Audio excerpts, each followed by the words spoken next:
Шығар. Не ойланып тұрсың? Қане, бер әкел.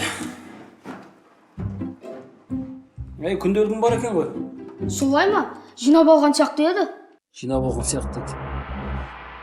Қазақ тілі 5, орыс тілі 5, ағылшын тілі 5 дейді. Ой, менің балам деген молодец қой. Мен ғой әке. Маған тартқан. Геометрия. Я не боп қалды. Геометрияны 8-ші класстан бастап. Оқылай.